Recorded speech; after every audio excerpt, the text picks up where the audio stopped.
By default, the working area in 3ds Max is divided into 4 viewports of equal size. This is where you view and modify your scene.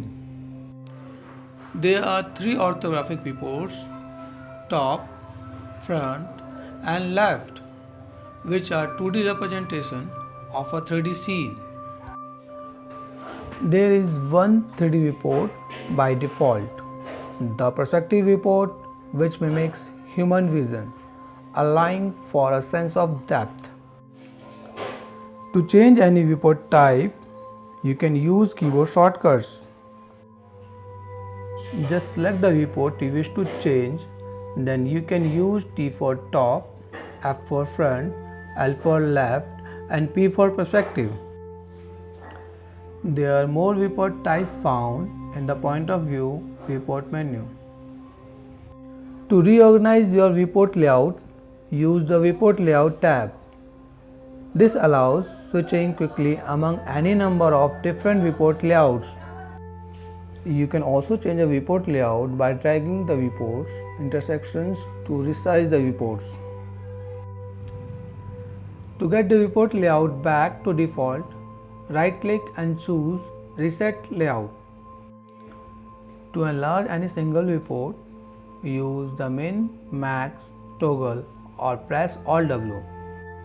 Use the toggle or press Alt W again to set the viewport back. Inside each of the viewports is the home grid, which represents a plane in 3D space.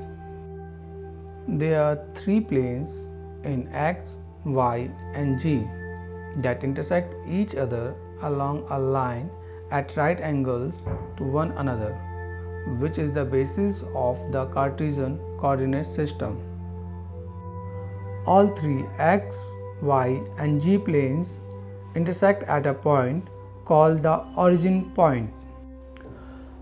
Also within each viewport by default is the V-cube, which provides some navigational controls within the viewport.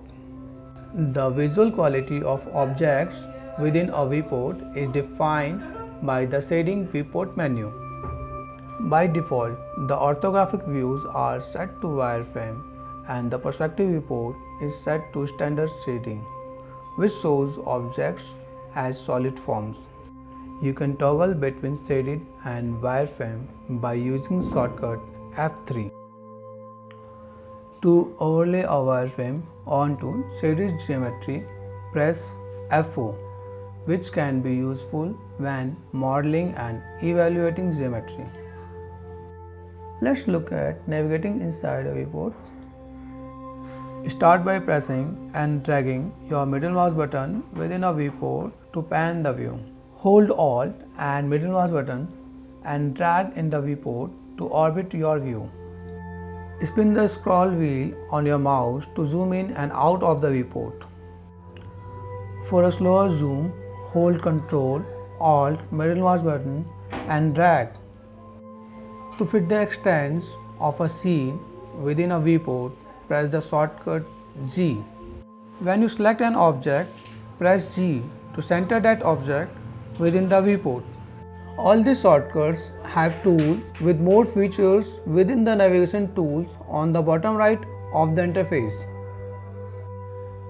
These tools seen in the part of the UI can change based on the type of the viewport that is active, such as when you use a camera viewport as opposed to using a perspective viewport.